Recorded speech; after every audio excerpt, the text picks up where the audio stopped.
Alright you guys, so we are almost done with all of our Keter Sanctuary deck profiles. I just want to say thank you so much for watching every video that's been coming out for Keter Sanctuary towards the end of my VPremium series. The original video starts from Regalia and I explain everything else in that video, but I'm going to go ahead and start the rest of the deck profiles that I have left.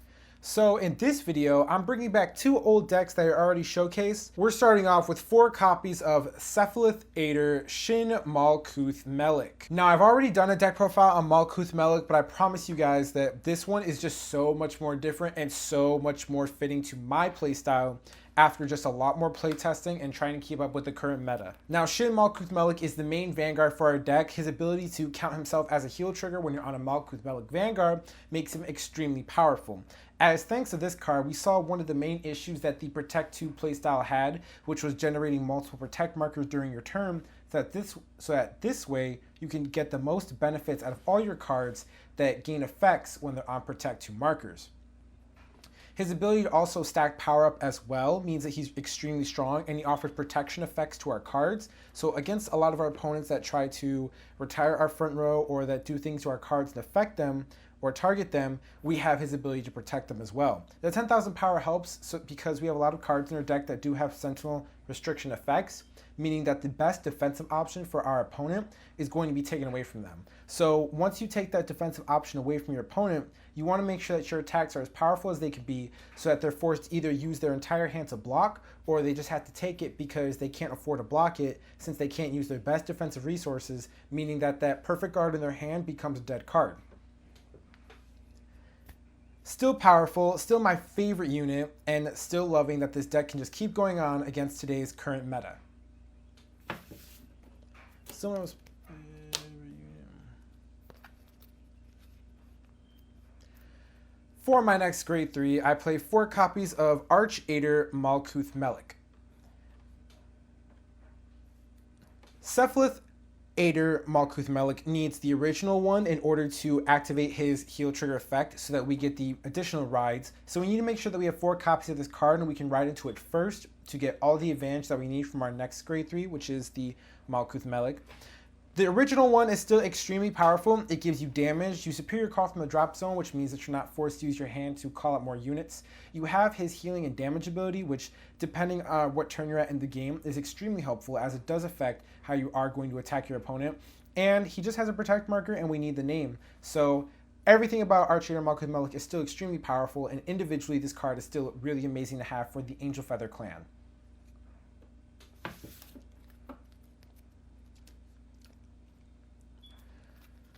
So for my next grade 3 and last one, I'm still playing two copies of Mobile Hospital Feather Palace. I'm playing 2 copies of Mobile Hospital Feather Palace because it's still one of the cards in the deck that we have that we can use as an anti-sentinel option. And the fact that this card generates more power and critical on its own means that if we ever were to run into a situation where we're counting the criticals in our deck and they're just low, we can rely on this card to generate the numbers, the power, and the critical along with the anti-sentinel effect to make sure that our opponent is going to have an extremely difficult time guarding against their attacks. I know that some players have started to step away from this card because of the other sentinel restricting units that we have in the deck, but I still really do like Palace. He is searchable because of the other cards we are playing in the deck. And since he is a grade 3 unit, that means that he's just at the highest base power that we can have our units to be at, meaning that his attacks, most games, will hit magical numbers, including with his effect. So if you want to play Palace, you can. It's totally up to you. I like Palace, and I'm going to keep him in the deck, but he is, I guess, the tech or the flex slot in the deck if we need to change it out for anything else.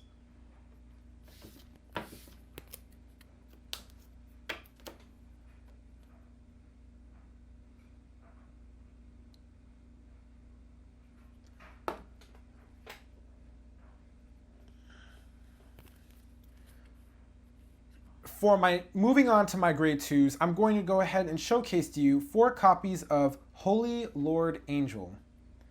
Holy Lord Angel is essential to our deck. He improves our card advantage as being able to find any of the Malkuth-melekh that we need from the top 7 of the deck is extremely helpful. But the most benefiting part about this card is the fact that his ability lets you actually stack your deck for one of the Malkuth-melekh that you're going to showcase it out with when you use its ability, meaning that you're already easily setting up to use your Vanguard, the original Malkuth-Melekh, to put your Cephalith into the damage zone, so that this way you're guaranteed to get off the additional superior ride. Just a key piece to play in the deck, you need to be playing 4 copies of this. It's also your best ride option, as again it helps with your card advantage, so we want to be able to make sure that we max out on this card.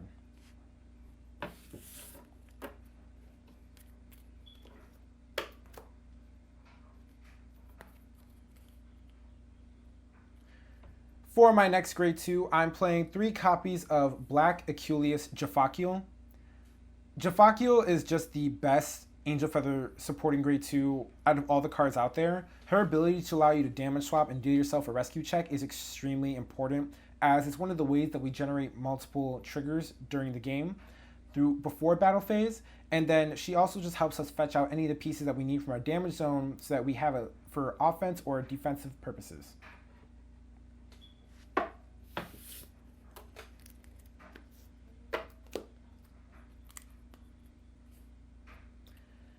For my next grade 2, I played 2 copies of Roid Zayin. So I'm playing 2 copies of Roid Zayin mainly just for the fact that he fits the theme of the deck and he just looks sick.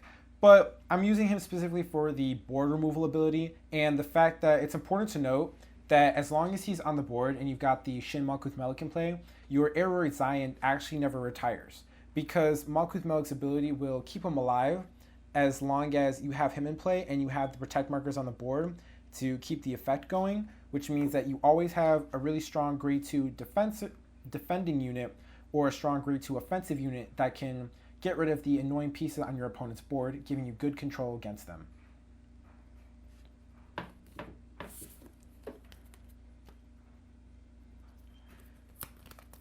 And for my last grade 2 and one of my newest introducing units, I am playing 2 copies of Amputation Angel. With the way that the game's been going and with just how Vanguard is in general, the fact that this deck now generates enough protect marks to get this card off means that she's actually extremely viable as a really strong offensive unit. This is also the other unit that people are playing instead of Feather Palace for the anti-sentinel effect, because once you reach those 3 protect markers, which you can do with ease, not only does she become 24k base just with her effect alone before you add the protect marker bonus, but she also gets the sentinel restrict for free during the battle that she attacks, meaning that she is another offensive option you have for anti-sentinel restrict, which means that it's easier to do. The only reason why people are preferring this card over Palace is because Palace requires that you get multiple grade 3s in Soul, which means that you have to wait a turn to use it, and Amputation Angel doesn't require that. She just requires 3 protect markers. But the only reason why I'm still playing both in the deck and why I haven't chosen one over the other yet is mainly because, yes, this is a grade 2 and she does do the best on protect marker versus Palace because it's a grade 3. It's just that this card is still a 1-turn setup to me. You can get all 3 protect markers on the same turn with her, but if you're going to do that, that's a lot of RNG because you're hoping for a double critical. You're hoping that it's not an extensive use of resources just to get those 3 protect markers off. And you need to be able to make sure that her column is going to be strong to do your opponent the finishing amount of damage. So you can go ahead and set this card up to get it off right away once you get access to the card, but it's not a guarantee that she'll be able to kill or at least be lethal, unlike Palace's, and where you only need 1 critical with him and then you need to pull a double critical with this. So that's why I'm only playing 2 copies of her.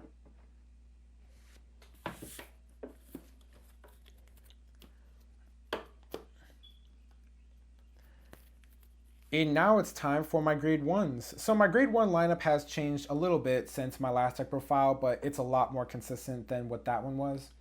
I am now playing 4 copies of Black Call Nakir. In any game that you play, you really need to see the first Malkuth-Melekh that I showcased for the deck, the original one, because it's very important that you ride that one first, as that's how you get your superior ride chain going. When you ride Cephalith first, it's not bad, but Cephalith can't do the damage manipulation or call from the drop zone. He's only really good once you already have your pieces set up to do all of that. So a first turn ride, he's not horrible, but he's not your best option either, as his offense is really weak. And everything that we can do on our original Arch-aiderMalkuth-melekh turn is just a lot more impressive when you combine that with the superior riding. So we really want to be able to make sure that is our first grade 3 ride, and having 4 copies of Nakir to search that out is extremely helpful. Plus, we're Angel Feathers, so the 5k power is practically free.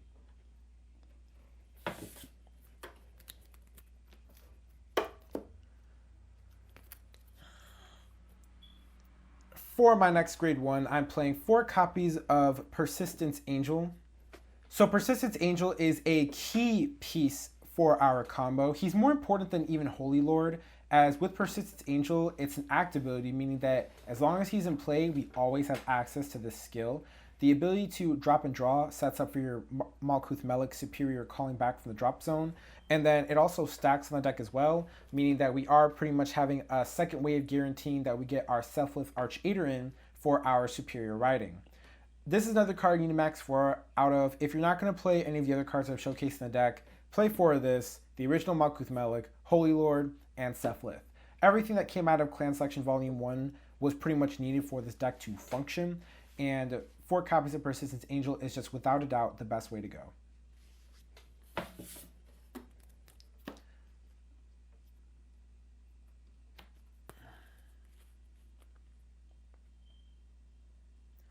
For my next grade 1, I'm playing 3 copies of Sectio Angel. I'm playing Sectio Angel because this is strictly just for the Gavrael matchup.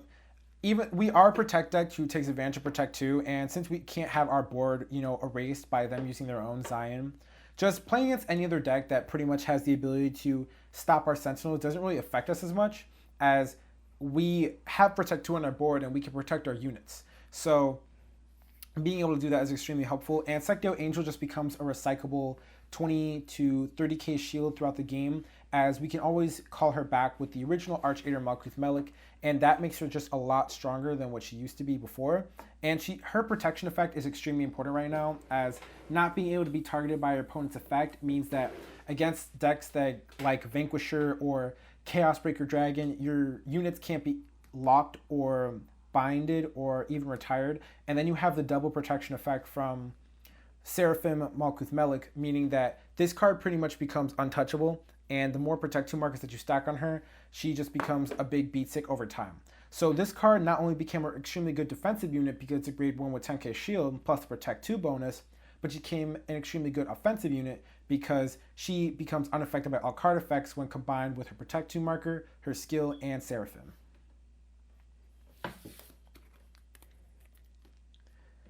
And finally, the last slot of my grade 1s for the deck is only because it's cool and it fits the theme of the deck. I think you all know who it is. It is 1 copy of Roid Lamedo. So Roid Lamedo, playing 1 copy of him is a personal choice. I already play Amputation Angel. I play Feather Palace. I'm only playing 1 copy of him because he is revivable, as we can get him through the damage zone or a drop zone, and he's another Sentinel restricting unit, but he's only good later in the game. So if I'm really just missing out on pieces, or if I want to set it for my entire turn where I prevent my opponent from using any of their perfect cards throughout the turn, meaning they have a dead card in hand, then I have this card to put behind the Vanguard and make it useful again. But other than that, this card can literally be anything else. You can play more Sectio Angels, you can play more grade 2s, you can play the additional grade 1, whatever you want it to be. I'm just playing this 1 copy in here just for fun, but it really does come in clutch some games.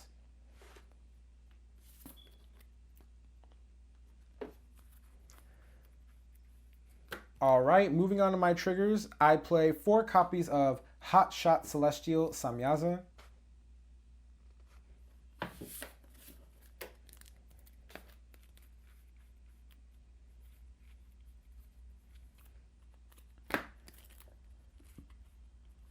I play 4 copies of Critical Hit Angel.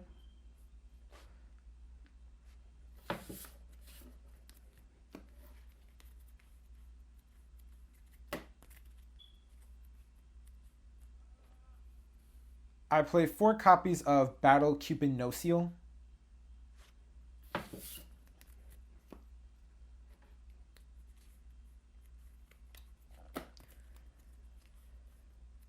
And finally, I play 4 copies of Sunny Smile Angel. And last but not least, the starter is Roid Resh. My trigger lineup is the way it is simply because I feel as though with how the game is, 8 critical, 4 draw, 4 heal is just the best trigger lineup to go right now. The deck pretty much has access to every defensive option possible because we can abuse the hell out of Protect 2. And that Perfect Guard is just for those decks that Protect 2 with just the units that we have isn't enough, even though it is a lot more consistent. Like against Genesis, the Astral Poets, you are going to want your Sentinels, and that's why you need them to be there. So 4 copies of Nociel, and the fact that we can always get Nociel back into the damage zone or get her out throughout the game with Japhkiel and other searching methods we have is extremely important to have. So I'm leaving that as it is. I'm very satisfied with that lineup. Unless something changes or we get more support in the future, depending on what Angel Feather gets in the next set, then my trigger lineup is just going to stay that way for a good time.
All right, you guys, so we have reached the point in the deck profile where I tell you which marker I think is best for the deck to play.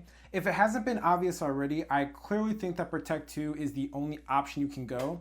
This deck being able to superior ride and generate multiple Protect 2 markers throughout the game has made Protect 2 just so viable in this deck, and I'm really glad that Angel Feather went this route, as its offensive capabilities are just so much more powerful than what they've ever been before in VPremium.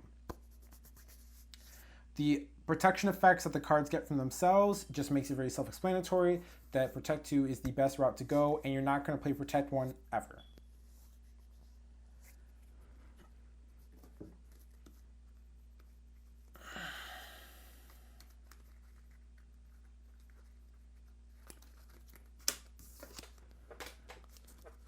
No, I don't have time to record the other video. All right, you guys, so that is it for today's deck profile. Thank you so much for watching and staying tuned with me throughout the entire video. If you enjoyed today's video, please make sure to give it a thumbs up. It helps the channel. Also, do not forget to like, comment, and subscribe to my channel and hit that notification bell so you guys are always aware of whenever I get new deck profiles or discussions coming out.